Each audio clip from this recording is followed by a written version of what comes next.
गेल्या 2-3 दिवसामध्ये मराठवाड्यामध्ये अतिवृष्टीमुळे जे नुकसान झालं त्यातून शेतकऱ्यांच्या आत्महत्या सुरू झाल्या. परळीमधले नागनाथ साधभाई असतील, बँकेचं कर्ज होतं, पीक उत्तम होतं, सोयाबीन वाहून गेला, अनुदान मिळावं म्हणून गेले 1.5-2 वर्ष हेलपाटे घालत होते, पण ते अनुदान मिळालं नाही आणि उभं पीक अतिवृष्टीमध्ये गेलं. सरकारची मदत मिळाली नाही आणि त्यांनी आत्महत्या केली. नांदेडमधलं अंबादास शिंदेचं आहे उदाहरण. सरकारी अशाच पद्धतीचं कर्ज, सरकारी मदत मिळाली नाही आणि त्याच वेळी आलेली अतिवृष्टीनं उभं पीक गेलं आणि त्यांनीही आत्महत्या केली. मराठवाड्यामध्ये अशा प्रकारे शेतकरी आत्महत्या गेल्या 2-3 दिवसात होत असताना या शेतकऱ्यांच्या प्रश्नांबद्दल बोलण्याऐवजी राष्ट्रवादी, स्वतः नवाब मलिक हे ड्रग्ज, तंबाखू, काय हर्बल तंबाखू अशा पद्धतीचं विशिष्ट वनस्पती, अशा पद्धतीचं केविलवाणं समर्थन हे केलं जात आहे. दुर्दैवाची सगळ्यात त्यामधली गोष्ट अशी की राष्ट्रवादीचे अध्यक्ष श्री शरद पवार, की ज्यांना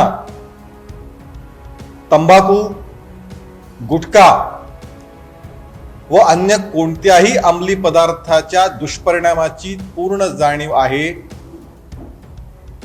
असे माननीय शरद पवार नवाब मलिकांच्याच वक्तव्याची पुढे री ओढतात, समर्थन करतात. तो साठा म्हणजे हर्बल तंबाखू, विशिष्ट वनस्पती अशा पद्धतीने जे समर्थन करतात तो खरोखर दुर्दैवी प्रकार आहे. कारण महाराष्ट्रामध्ये गेल्या काही दिवसांपासून पाहतो आहे की अशा पद्धतीचा अंमली पदार्थाचा साठा वाढतोय, सापडतोय. या साठ्याच्या विरोधामध्ये जर मोठ्या प्रमाणात कारवाई व्हायची असेल तर सरकारी यंत्रणा जर कारवाई करत असतील तर त्या कारवाईचं समर्थन खरं तर करायला हवं. पण त्याच्याऐवजी म्हणजे गेल्या 8-10 दिवसातला राष्ट्रवादीचा एक कलमी कार्यक्रम आपण बघितला. महाराष्ट्रातले कुठलेही प्रश्न, शेतकऱ्याच्या प्रश्नाबद्दल राष्ट्रवादी बोलते नाही बोलत, महाराष्ट्रातल्या सर्वसामान्यांच्या प्रश्नाविषयी नवाब मलिक बोलतात नाही बोलत, महाराष्ट्रामधल्या गोरगरिबांविषयी बोलतायत नाही बोलत, महाराष्ट्रामध्ये अतिवृष्टीने झालेल्या नुकसानीचं भरपाई कशी करायची याच्याबद्दल राष्ट्रवादी किंवा नवाब मलिक बोलतायत नाही बोलत. राष्ट्रवादी एकमेव विषयावरती भाष्य करतीये, ते म्हणजे ड्रग्ज, अंमली पदार्थ, ती हर्बल वनस्पती होती, हर्बल तंबाखू होती. अशा पद्धतीचा केविलवाणा बचाव करण्याचं कारण काय? आपल्या जावयाचा अशा पद्धतीने, खरं म्हणजे कोर्टात प्रकरण आहे, कोर्ट जे होईल ते होईल, पण तरी सुद्धा एक राजकीय पक्ष एखाद्या जावयासाठी अशा पद्धतीने केविलवाणे समर्थन का करतोय? आणि त्याचीच रीत ज्या शरद पवारांना सर्व गोष्टी माहिती आहेत की तंबाखूचे दुष्परिणाम, गुटख्याचे दुष्परिणाम, अंमली पदार्थाचे दुष्परिणाम, त्याच्याबद्दल सोयीस्कर मुलामा देऊन त्याचं समर्थन का करतायत? हा आमचा प्रश्न आहे या सगळ्या विषयामध्ये. ज्या बातम्या आम्ही ऐकल्या, काहीतरी साठा मलिकांच्या जावयाकडे 200 किलोचा होता वगैरे, अशा काहीतरी बातम्या आम्ही वाचल्या. आता खरं म्हणजे या सगळ्या विषयामध्ये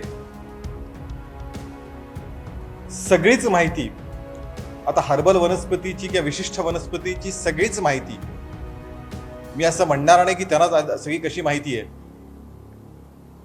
पण या सगळ्या वनस्पतीची डिटेल माहिती पण नवाब मलिकांनी जाहीर केली पाहिजे, असंही आमचं सगळ्यात म्हणणं आहे. महाराष्ट्रातल्या अंमली पदार्थ विरोधी मोहीम महाराष्ट्रामध्ये जी सुरू केली आहे त्या मोहिमेमध्ये अडथळा आणण्याचं काम त्या मोहिमेमध्ये संकट निर्माण करण्याचं काम राष्ट्रवादी आणि नवाब मलिक करतायत. युवा पिढी जर या संकटापासून वाचवायची असेल तर अशाच प्रकारच्या कठोर कारवाईची गरज असताना या यंत्रणांच्या तपासावरती प्रश्नचिन्ह उपस्थित करत,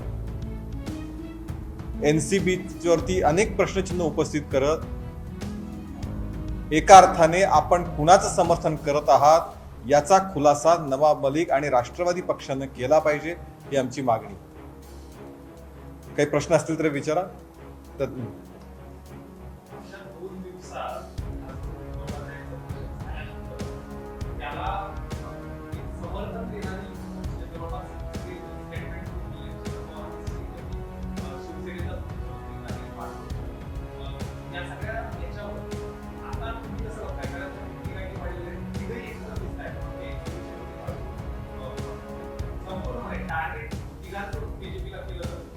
पडद्यामागची वसुली ही उघडकीस आल्यानंतरनं जो थैथयाट होतो तो या तीन पक्षाचा थैथयाट सध्या सुरू आहे.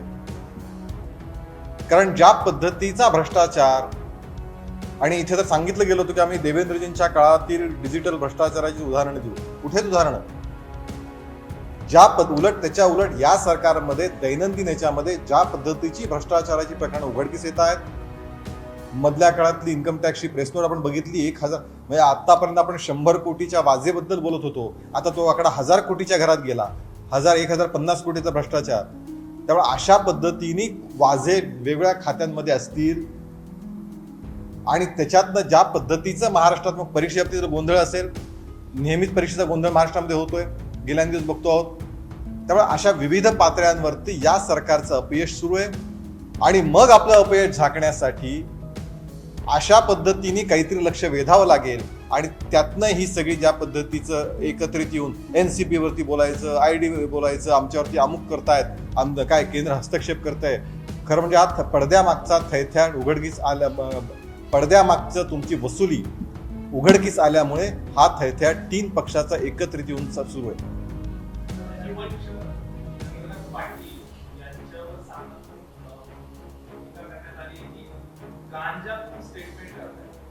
असं आहे की आता या गांजा वगैरे सगळ्याची माहिती तर उत्तम माहिती मला असं वाटतं तीन पक्षाकडेच आहे.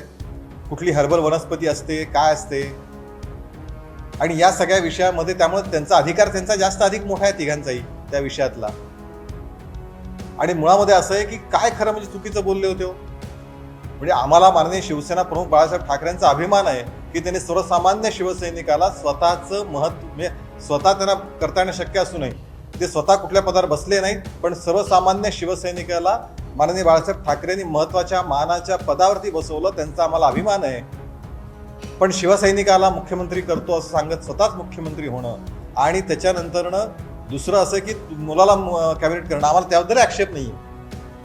पण ज्याला जनतेने नाकारलं, म्हणजे कधी काळी याच शरद पवारांबद्दलची माननीय उद्धव ठाकरेंची भाषा काय होती, कशा कठोर टीका त्यांनी केली होती.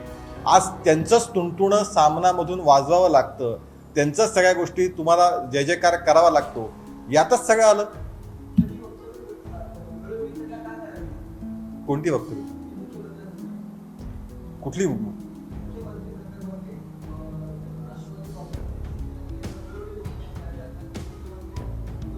त्याचं कारणच असं आहे की त्यांना त्यांच्यातलंच अविश्वासाचं प्रचंड वातावरण आहे तीन आघाडी पक्षामध्ये. आणि त्याच्यामुळे शेवटी असं असतं की जिथे अस्वस्थता असते तिथे अशीच विधानं येतात. सरकार पाडून दाखवा, सरकार तुमच्यात अविश्वास आहे, रोज तुमची वाद सुरू आहेत, रोज तुमच्यात भांडणे बाहेर दिसत आहेत. आत्ता शिवसेना आणि ह्याच्यामध्ये एक काय हमरातुमरी सुरू आहे आमदारांमध्ये, कार्यकर्त्यांमध्ये. हे सगळं अस्वस्थतेचं वातावरण आहे आणि ते अस्वस्थ तुमच्या तीन पक्षातलं अविश्वासाचं, अस्वस्थतेचं, अविचाराचं जे सगळं चित्र समोर दिसतंय, त्यातून अशा पद्धतीची विधान रोज करावी लागतात की काय म्हणे आमचं सरकार स्थिर आहे, मुख्यमंत्री अमुकच असेल. अशा पद्धतीने सरकार चालवा, सरकार दाखवा, काहीतरी काम. महाराष्ट्रातल्या शेतकरी प्रश्नावर शेतकरी आत्महत्या करायला लागलेत, त्याच्याबद्दल एक शब्द नवाब मलिक गेल्या आठवड्यावर बोलत नाहीयेत. ही दुर्दैवी सगळ्यात बाब आहे. राष्ट्रवादीची भूमिका शेतकऱ्यांच्या बद्दलची, प्रेमाची, शेतकऱ्यांबद्दल आस्थेची आहे का या ड्रग्ज माफिया त्याच्या सगळ्या भूमिकेबद्दल ते इतक्या पोटतिडकीने का बोलतायत, हा आमचा प्रश्न आहे.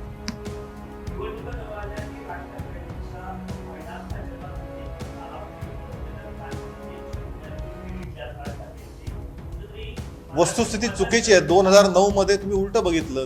त्यावेळच्या युतीमध्ये 2009च्या विधानसभा निवडणुकीमध्ये आरोप काही हो, वस्तुस्थिती तपासली पाहिजे ना. 2009च्या निवडणुकीमध्ये आपण बघितलं की त्यांनी सगळ्या भाजप शिवसेने जागांमुळेच तर या ठिकाणी बदल घडला. त्या ठिकाणी त्यांनी मतं कोणाची घेतली. त्यामुळे वस्तुस्थिती अशी नाही.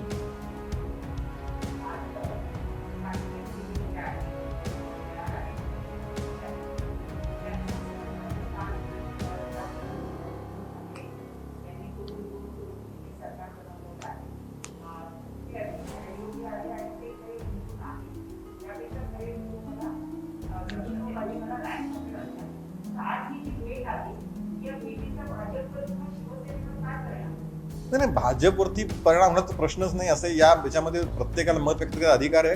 त्यामुळे त्यांनी ते मत व्यक्त केलं, त्यांना भेटावं असं वाटलं त्यांनी जरूर भेटू शकतात. म्हणजे आमच्याकडे हा अमुक भेटला म्हणून लगेच त्याच्यावरती ज्या पद्धतीने इतर 3 पक्षामध्ये अविश्वास वातावरण असं आमचा असा विश्वास नाही. त्यामुळे त्यांनी जरूर भेटावं. त्यात आमचा काय भाजपचं काही भारतीय जनता पार्टीची भूमिका स्पष्ट आहे. आणि त्या महाराजांनी जी भावना व्यक्त केली की हे खऱ्या अर्थाने तडजोडीचं सरकार आहे, हे योग्य नाही, ती भावना त्या महाराजांची प्रतिनिधी असली तरी महाराष्ट्रातल्या जनतेची ती भावना आहे की हे सरकार म्हणजे तुम्हाला विश्वासघातानं आलेलं सरकार आहे. ज्यांना समाजाने नाकारलं होतं, स्वतःची महत्वाकांक्षा पूर्ण करण्यासाठी त्यांना सोबत घेऊन केलेलं सरकार आहे, ही महाराष्ट्रातल्या जनतेची भावना आहे.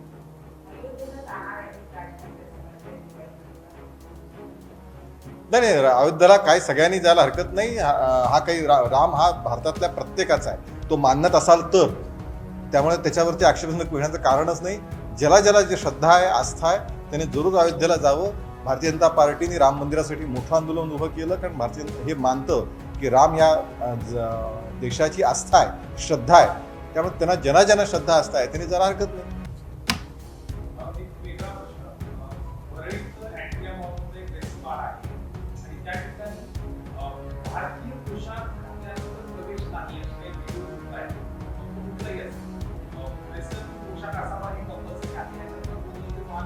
मला असं वाटतं की अशा पद्धतीने वेश, लिंग, जात, धर्म अशा पद्धतीने कुठल्याही व्यवस्थापनामध्ये प्रवेश नाकारता कामा नये. ते घटना विरोधी आहे. आणि जर असं होत असेल तर ताबडतोब थांबलं पाहिजे.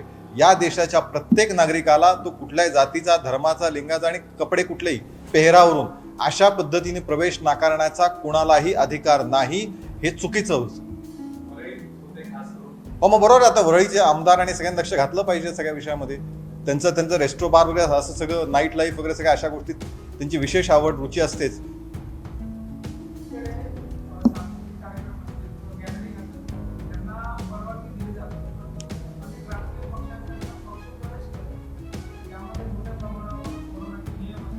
या सरकारचं कोरोनाबद्दलचं धोरणच अतिशय भोंगळ, चुकीचं, दिशाहीन अशा स्वरूपाचं आहे.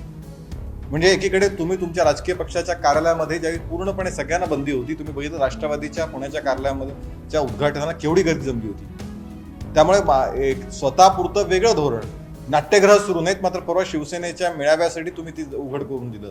त्यामुळे मला असं वाटतं की या सरकारचं धोरण, दिशा कुठल्याच पद्धतीची नाही. मनाला त्या दिवशीचा निर्णय करायचा आणि काम करायचं, असं सगळं सुरू. थँक्यू.